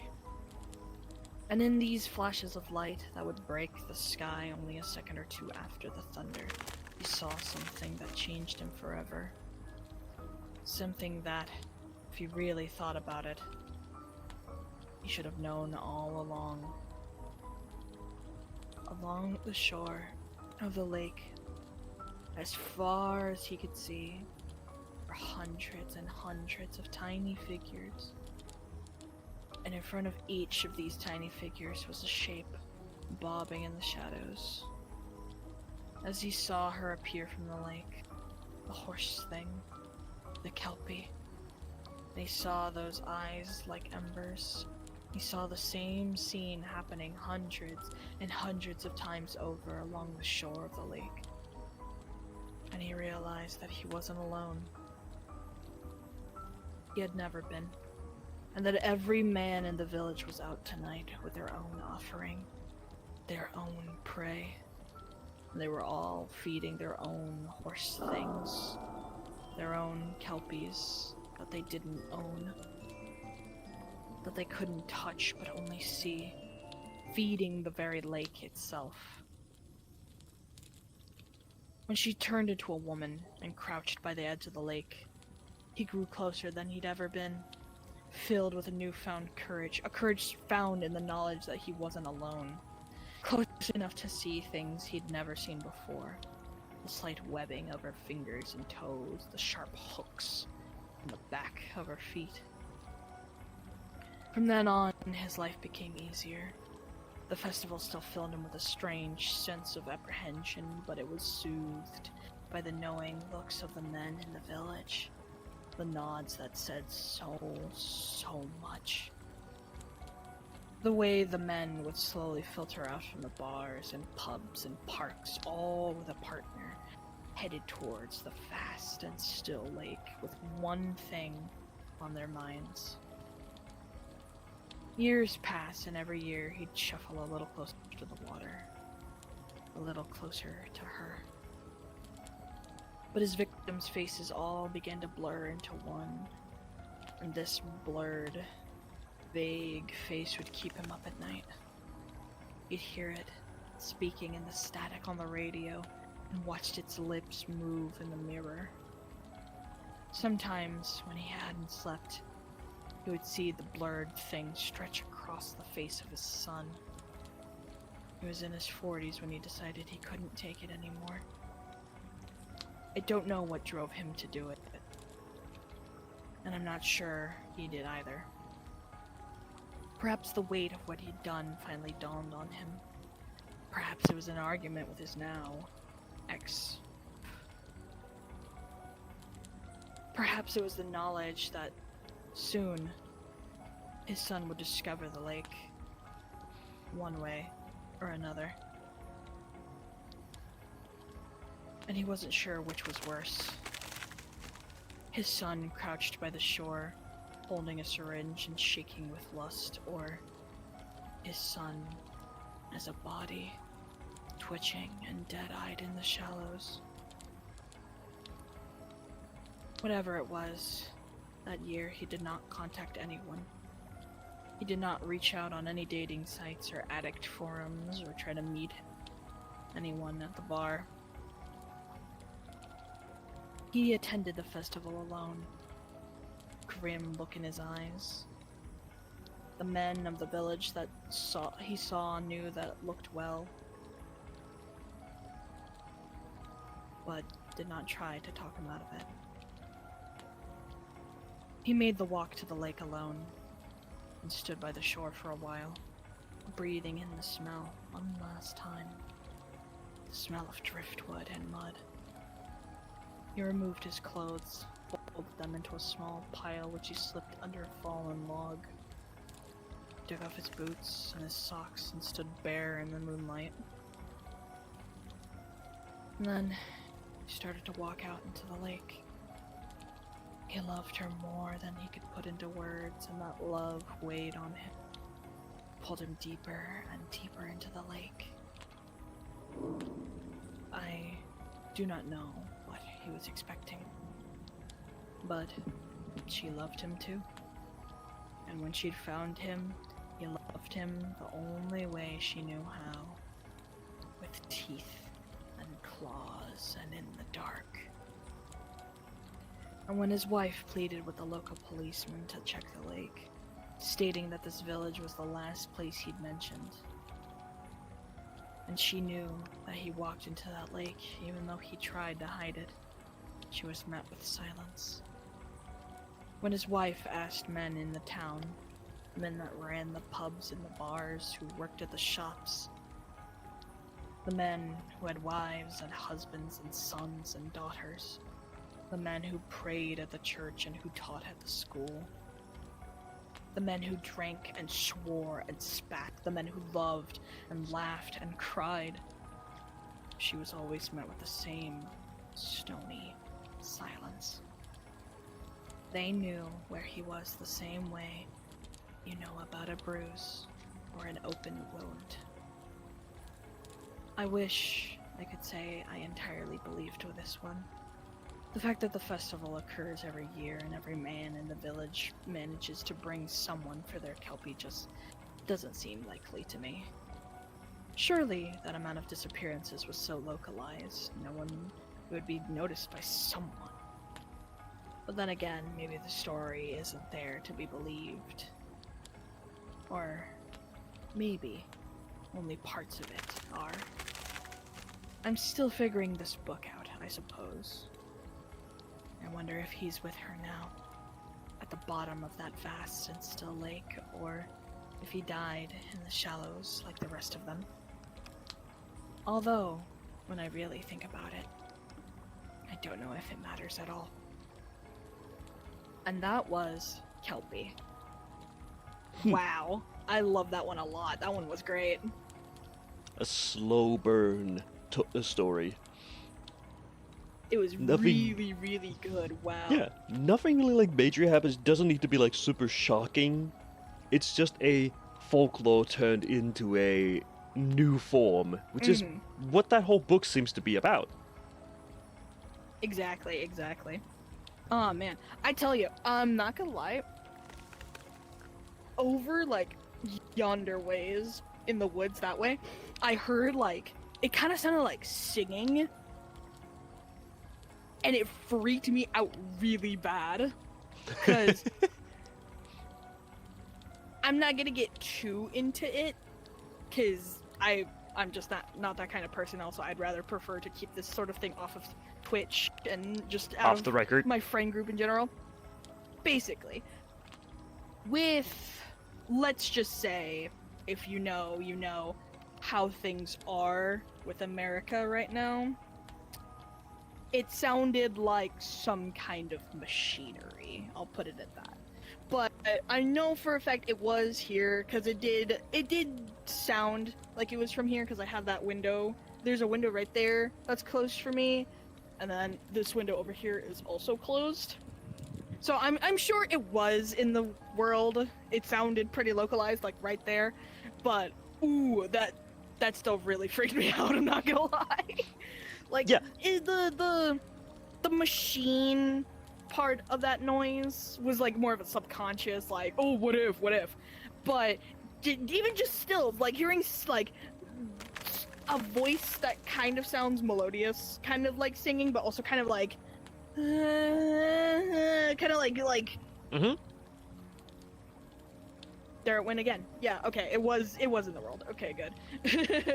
it was freaky as fuck. Yeah, it seems to be also. I think some of the sounds might be from person to person because I've been like slowly counting whenever any kind of sound happens, and for me, it's mostly just the scampering noise that I keep hearing. Oh, I keep hearing branches breaking, and then now the singing. Ooh, that's cool. That's really cool. Yeah, so it's possible that. Like a... Yeah, it's possible that some of the sounds are completely based on the players themselves who are like in specific spots, or it could be literally based on just, random triggers, which is, it works. Ooh, fuck no. The like, there's like a diagonal kind of like tree branch over there, over this way. It freaked me out a little bit. Oh, I see it. Yeah, and that's good, because I like that this, even though this is like an old world, imagine if we had proper light volumes added to this place. Oh, man. And if this got updated properly, this would be the most perfect, like... I love this setting. This setting is perfect for telling, like, spooky stories. It doesn't have a video player. It has enough ambient. It lets the people themselves get their stuff going. It's a good thing. And if you know this world, you know there's more out there. Highly recommend coming to check out this world, chat. Yes. Real Campfire by Stray. Real Campfire by Stray, yes. And it was updated, at the very least, the start of last year, so I'm hoping that they do some more stuff with this, because... Yeah, it's the dude who made Summer in Suburbia. Yes. And then Tiny Perspective, and what else has he made? Western Saloon, United States Neighborhood, Planetarium. He's made a lot of things. Bro's made a lot of stuff. Yeah. But not a lot of them are good, but they're okay. Exactly. This one definitely has to be like the best one for sure. Yes, It's because really good. I really there's like it. barely any good camps, like campfire worlds. There's a lot of camping worlds in VR chat. There's, if I counted correctly, like 76, maybe 78 camping worlds. So, a lot of them are extremely old, from 2019, 2020. They're basically getting deprecated, removed, and blah blah blah. And the modern ones, they miss the mark very often because it seems to be coming mostly from the Three Musketeers. Oh yeah. Three Musketeers. Yeah, a lot of these are coming from RP groups. What's that fucking Watchtower world? God damn it, I always forget what it's fucking called. You mean the Fierce to The Fathom? one where you no, the one where you get abducted by Mothman. Oh, that's also from the Three Musketeers. I thought Yeah, so. I have it in my favorites. It's in, well, let's see, I can quickly find it. What is it called? Oh, jeez. Campo Locale, I man. guess, or something like that? God damn, dude, I'm sweating like a whore in church. It's hot as fuck here. Yeah, Maplewood Firewatch. Remember this? Maplewood Firewatch, that's the one. Remember, chat, also, there's a little side tangent. Please do y'all's best to stay cool this summer and keep y'all's, elderly and pets and kiddos cool as well, because we're reporting record highs this fucking year. Oh, Yeah. boy. If nothing else, at least fill your freezer or fridge with water bottles, just in case of an emergency. Heck, even just if you drink like soda and stuff, clean those bottles, fill them with water, put them into your like bathroom or something, and just stack them up. Yep. Make sure you have It's water very available. important. It's very, very important. And if anybody Please, questions why you have so much please. water, at least you can tell them, hey, it's just to be safe. Plus, it's just water. Exactly. Yeah, no harm in having water. Yeah. Alright, alright, let me see how much time we got. Oh, we got plenty. Alright, Yeah. I will read some more stuff. Alright, let's do some stuff from the Ask Reddit. Reddit, what are your scariest campfire stories? I'll just read down some posts all along this fucking page or whatever. My eyeballs. I'm an adult. Kenny, fuck off. Fuck off, Carl. Respect my authority. Fucking Cartman. Respect my authority. Respect these nuts, chief. Yeah, whatever. That's something the Alright, Cartman would hydration definitely check say. Chat because, yeah. Hydration check, and also, chat because I am thirsty. you know what? I'm gonna take a piss break. I'm gonna real quick run there, maybe. Yeah. Go ahead. So, chat, let me tell you about a time that I went camping. So, a little lore for you guys. I was born in North Carolina in the United States. That's like along the East Coast, right? I went camping. It was me, my brother, my biological mother, and then I want to say my uncle and my cousin. I was maybe like 10 years old, maybe at this time, and we went camping up in an area of North Carolina where there is, I believe, a mountain. I don't know if you've ever heard about this place before. It's called Chimney Rock. It was like the destination to go for me and my family was Chimney Rock every summer. Excuse me. And so we went there and we were climbing up the side of Chimney Rock because it is a tourist destination. It's like it's surrounded by a little town full of like natives and other country folk just chilling out and stuff. And we went there and we were like doing our yearly little climb as usual, going up the side of the mountain. And there is a spot, chat, called the Devil's Viewing Box, I think. And I was just standing there and I was just like, man, this is Menacingly. creepy as hell. Yes. Telling Chad about the story, a story from my childhood about climbing up a mountain. Oh yeah. So I was standing there, and I'm pretty sure it's called the Devil's Viewing Box. Yeah, I could be wrong. I'll search it up later and rectify that in the comments under the VOD. But I was there, right? And I was just like looking out over the woods, right? And I was just standing there by myself because my cousin was sitting off to like the side outside of this little area with my uncle and my mother rather, and my brother. So I was standing there in there kind of by myself, and I was just looking out over the woods, and I was just like, at this weird feeling kind of overcame me. Kind of, I wouldn't say like dread, but it was like very not cool, you know, just like really uneasy feeling. And I was like looking down at the woods, and I was just like watching it. There was a wind advisory in effect in that area, so it was really like blustery, and the wind was going really hard, and all the trees and stuff were moving, and it was just, I kind of lost myself mentally there, just watching the trees like swaying and stuff. That's really cool. The best way I could think to put the visual of what these trees look like when I was standing up there was, if y'all have ever seen the most recent adaptation of In the Tall Grass on Netflix, highly recommend it, by the way. Very, very good fucking... I believe it was a Stephen King adaptation. But there are scenes in that movie where it's like top-down scenes of the grass, and it's just like swaying. And you know it's grass. You know what's happening, like consciously, but subconsciously, your brain kind of like melts the image together and just kind of like makes it like look amorphous and strange. I felt so odd standing there just watching the trees just kind of like swaying and moving, and it just felt like everything was kind of like breathing, and it freaked me out really bad. And I just like, I left, and I had the strangest fucking dream. I don't really remember most of the dream, but I was like lost in the woods, and it was a really like, I wouldn't say psychedelic experience, but it was damn near close. It was like I was having a bad LSD trip, even though I was only fucking 10.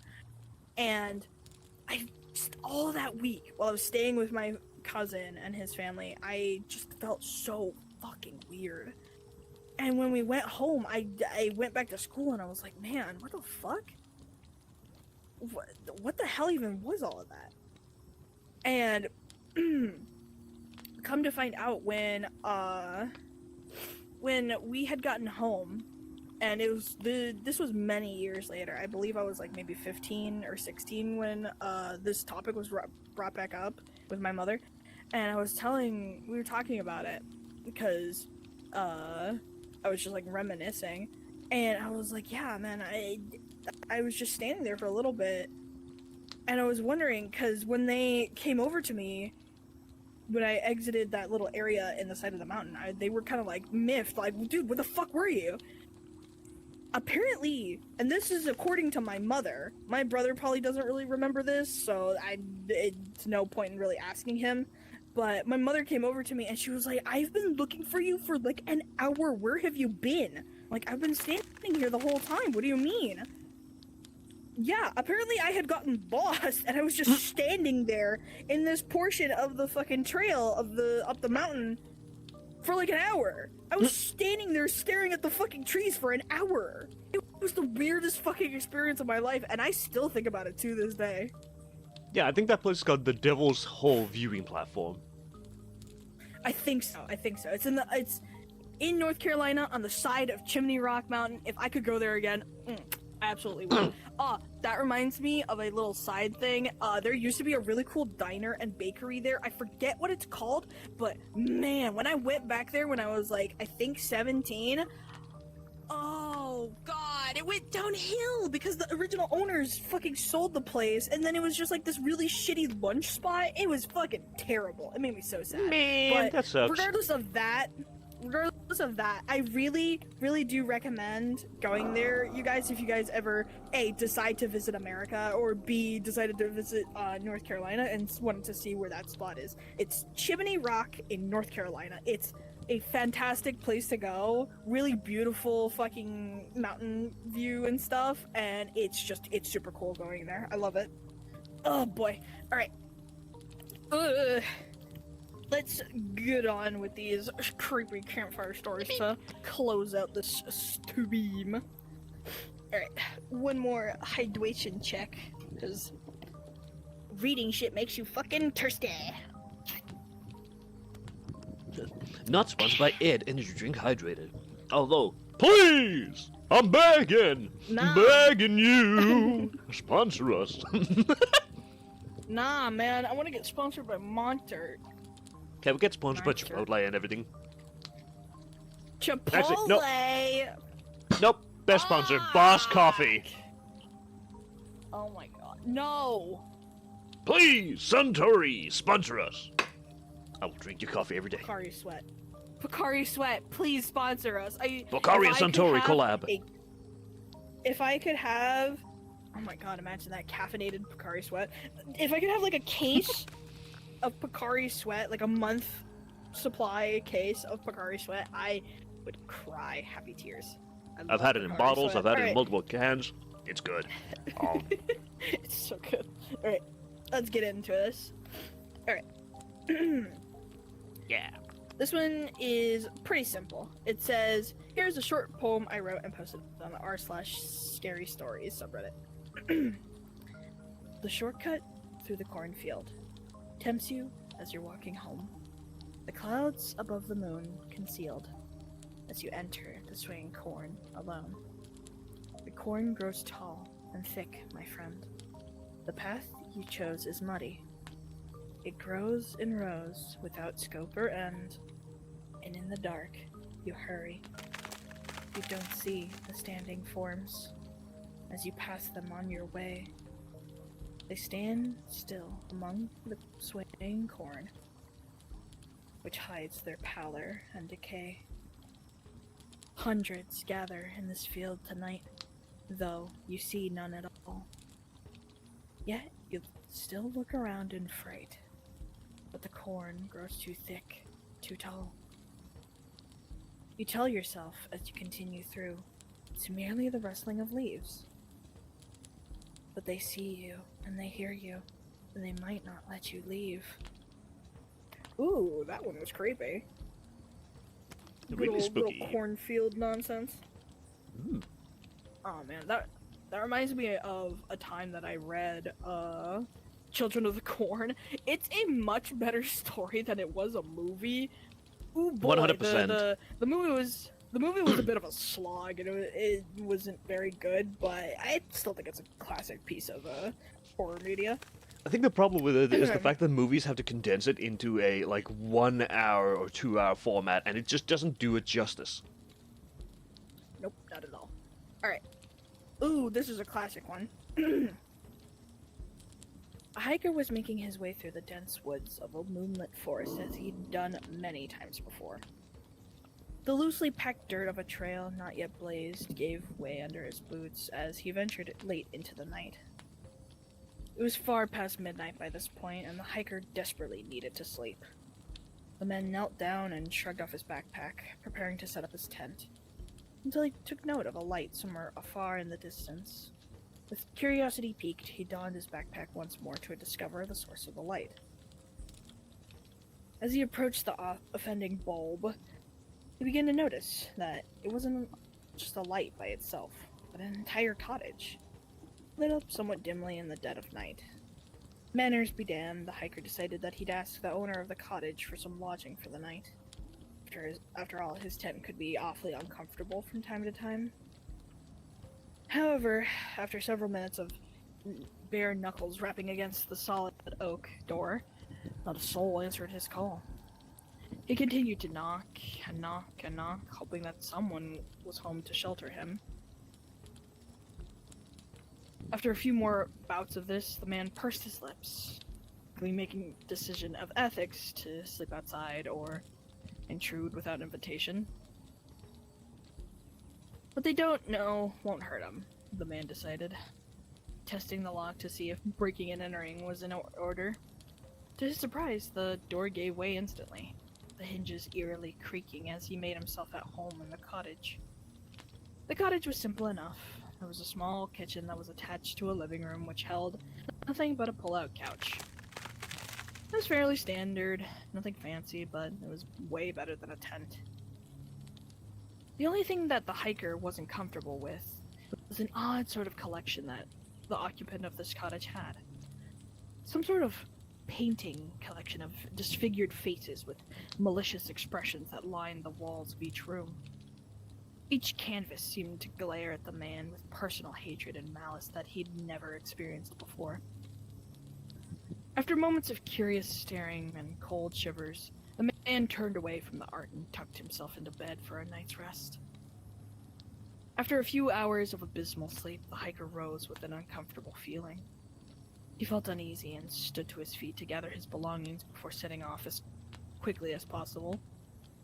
As he packed his bedroll back into his pack, he stared again at the wall once more to gaze upon the odd paintings that he had seen the night before.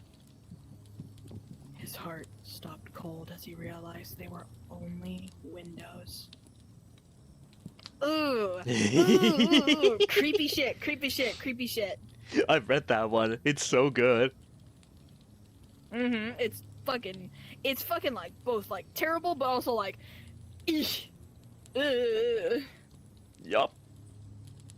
That was terrible, terrible, terrible, terrible. Cause imagine that, you're just like, you're like already uneasy with like fucking, with like sleeping in someone else's like place, especially because they may or may not fucking kick your ass when they find out that you're there.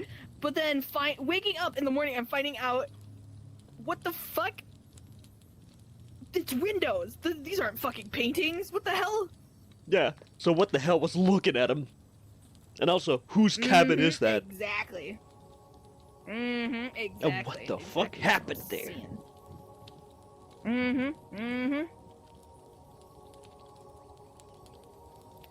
Alright. Let me see here.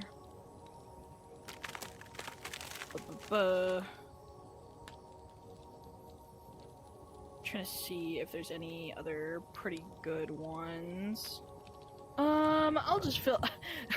Oh boy, there's a classic one here, but I will save it to the end of the chat of the story time.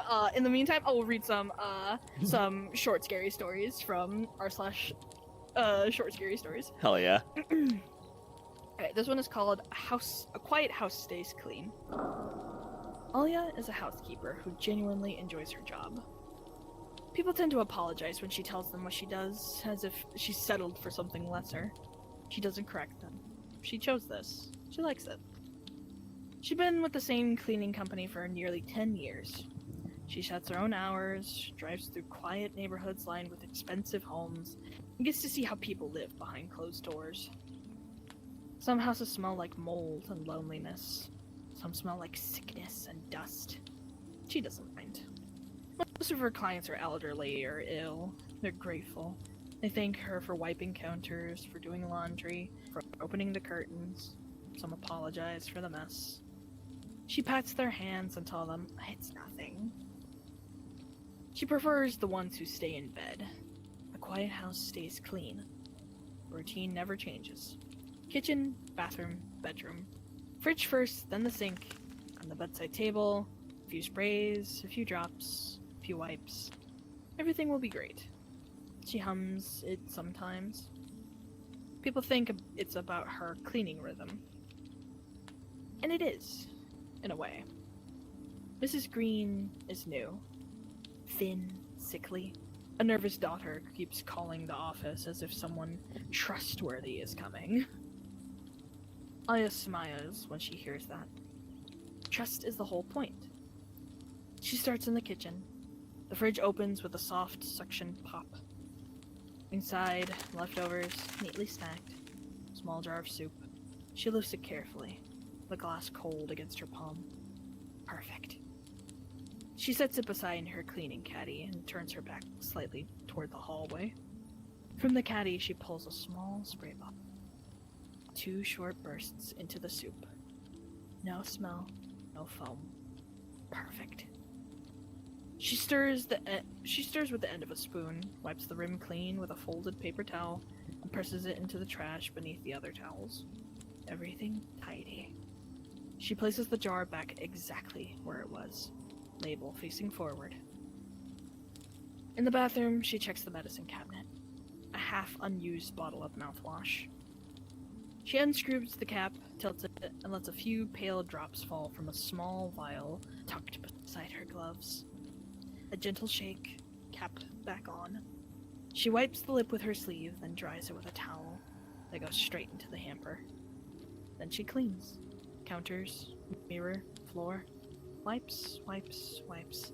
Everything smooth, everything perfect. Later, Mrs. Green's daughter thanks her again. She says she doesn't know what she'd do without her. Her mother is getting worse. Alia smiles, a warm and gentle smile, as she packs her bag. A few sprays, a few drops, a few wipes. Everything will be great.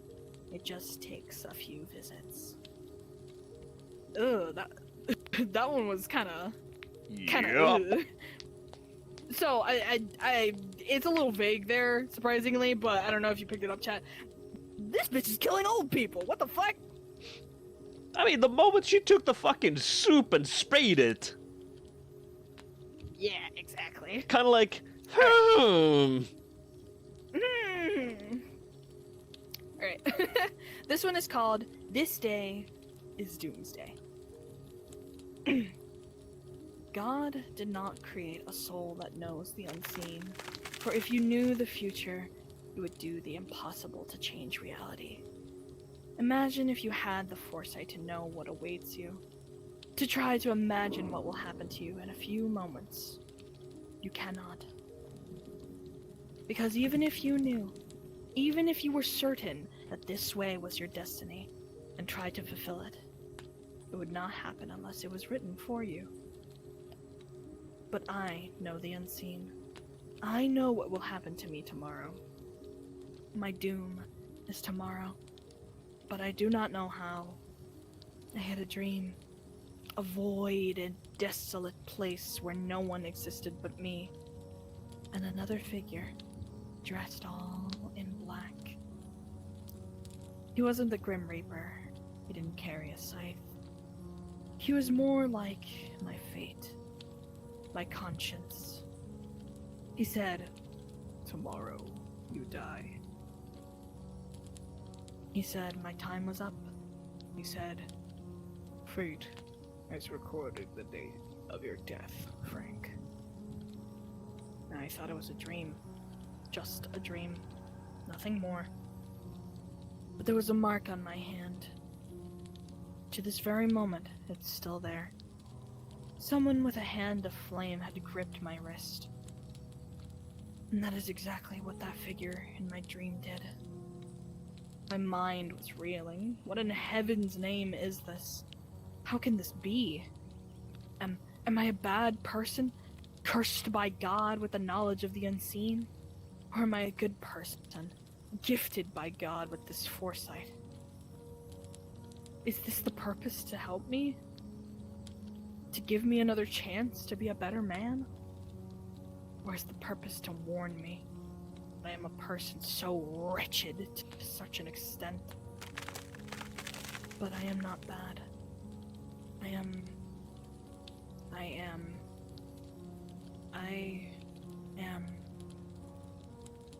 Perhaps it is time. Perhaps my hour has come. That truck speeding along and the driver who lost control, that truck was my destiny. Before the manufacturer even thought of building it, it was recorded that it would end my life. Please, God, forgive me if I have sinned. I didn't die. It wasn't my turn. I only injured my ankle. I can't move, but I have life. I have time to be better. Run. Run! Run! There's a gas leak! The restaurant's going to explode!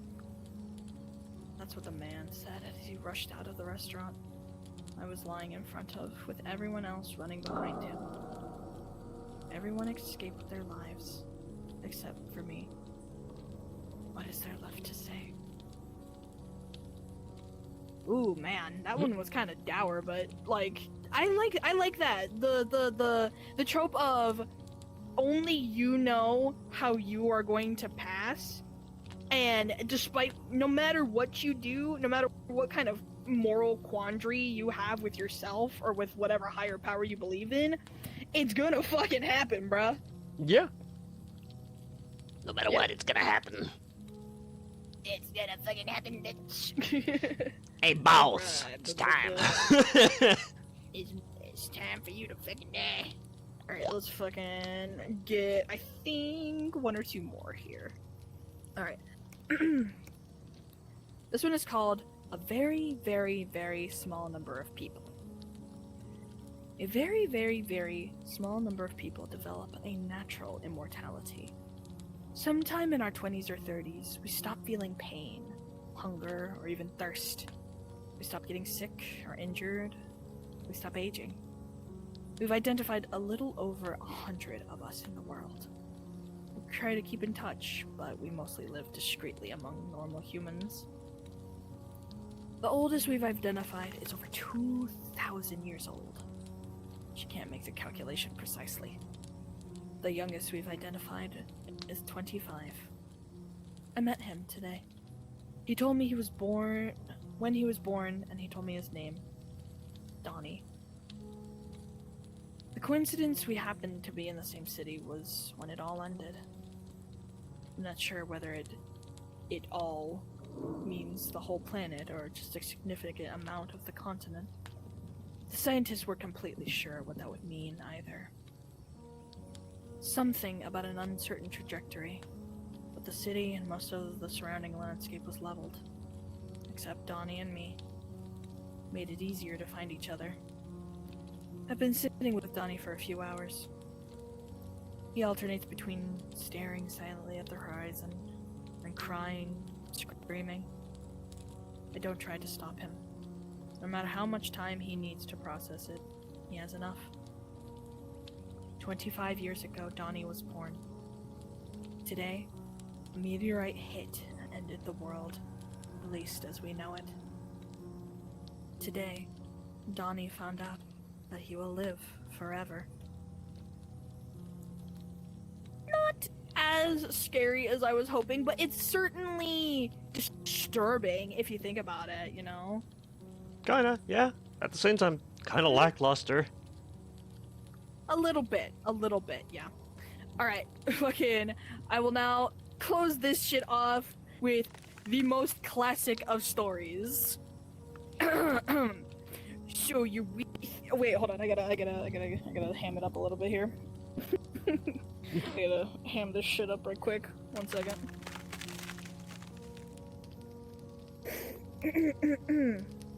Oh, fucking hell.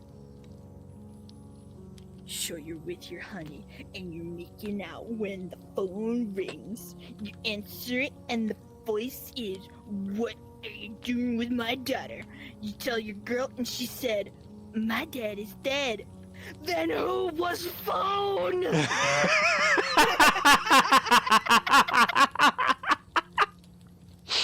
I love who was phone. Indeed. Hello, Bacon. Hello. Sorry, you just happened upon the end of the stream.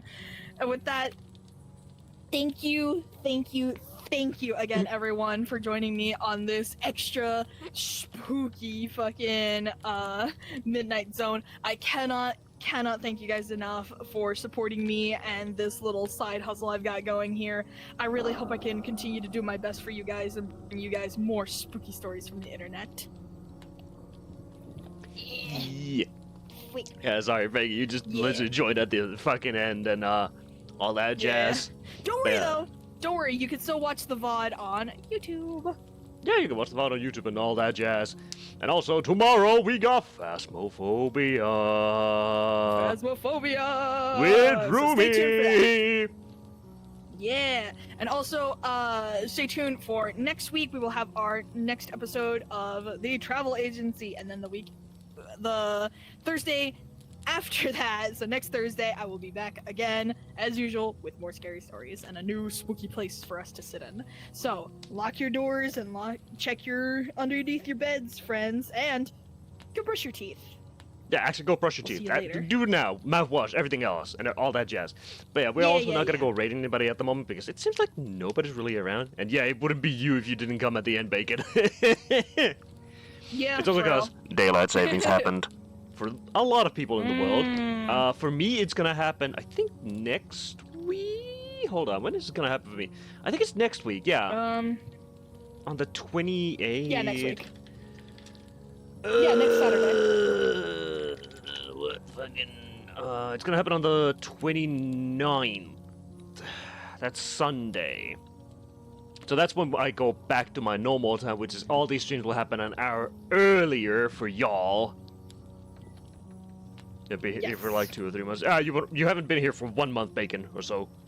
Maybe 2 weeks, 3 weeks. I don't fucking remember when you last were here, Bacon. I'm gonna be real. But yeah, for now, Still.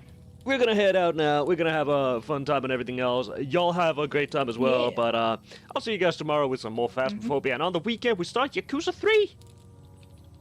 Yippee! And then next week And in on the Monday, meantime, it's Metal Gear Solid 1. yeah, baby. Metal Gear! In the meantime, good night, everyone. Sleep